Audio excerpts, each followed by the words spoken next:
Just keep paddling. Just keep paddling. Just keep paddling. Hello, welcome back to 340 Paddler, and today we're going to talk about ergometer training. By the way, you might be noticing, well, he's talked about this before. I am updating the video with new information, new knowledge. I'll be doing this for a number of videos. So let's get right into it. Of course, you've probably read on the forums or on Facebook or elsewhere this idea of a kayak ergometer. So what are your options? First of all, there's always the Hopkins Special, or so-called Hopkins Special, which means taking a Nordic track, performing some black magic, and creating an ergometer. It is not going to have all of the fancy tracking computers and heart rate monitors and everything else, but it can be built for $35. And that is well within the price range for most of us. So something to consider. You could also contact Ron Ladd Surf Ski and look at getting a Paddle 1. In this case, a Model K, which is what you see behind me. And these are nice machines. I had one for a few years. They work well. But there are other options as well. And most of these, depending on the exchange rate, it'll run you between $1,200 and $1,500, somewhere in there. Then the Kayakpro Speedstroke. Now, this is the one that we see the Olympic teams using, etc. Very good machine. It's what I currently use. And I only got one because I got it cheap and used. It was about $1,200. By the way, used Kayakpro Speedstrokes, yeah, $1,200 to $1,400, somewhere in that range, would be a pretty good price. Great machine, much bigger than the Paddle 1. So something to keep in mind. I think it's 7 or 8 feet long. So massive machine.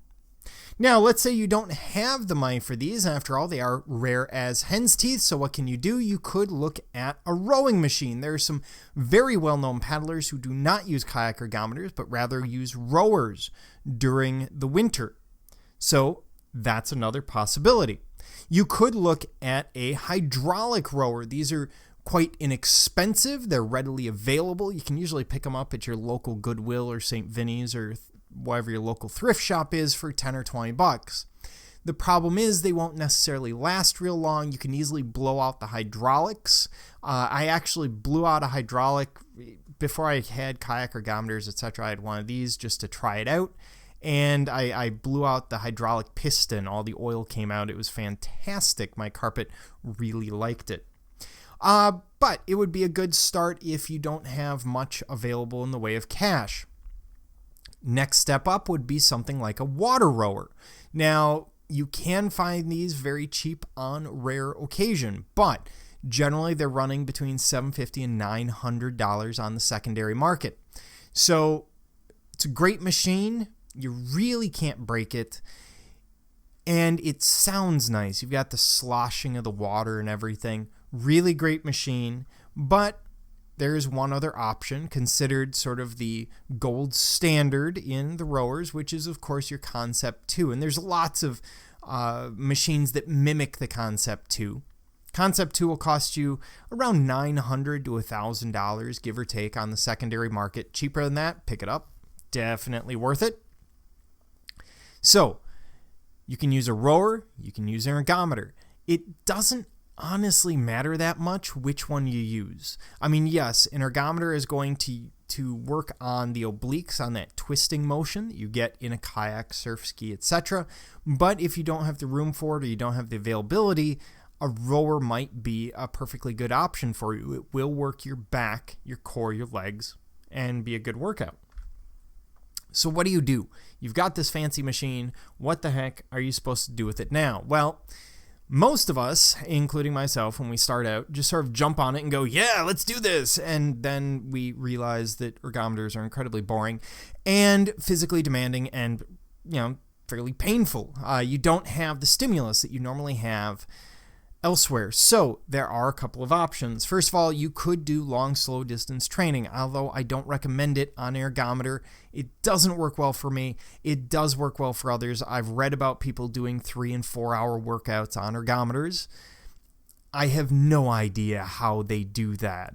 The boredom must be overwhelming, but they manage to do it.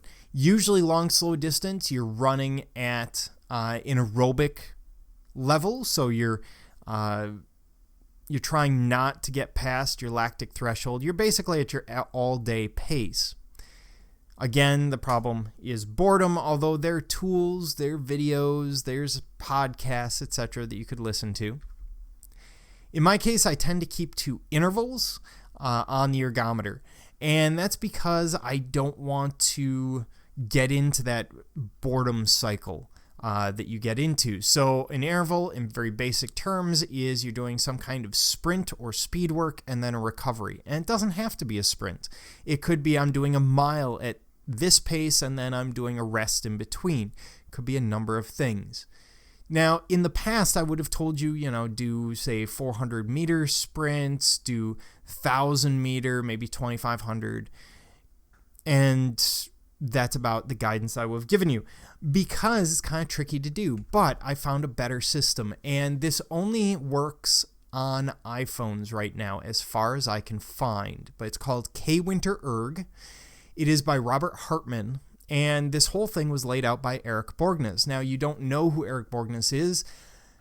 Well, you probably don't know. He's a paddler from Wisconsin. He has done incredibly well at the General Clinton, at Chattajack, and elsewhere. And he is famous for his ergometer workouts. This app has workouts running from 2010 all the way through to 16.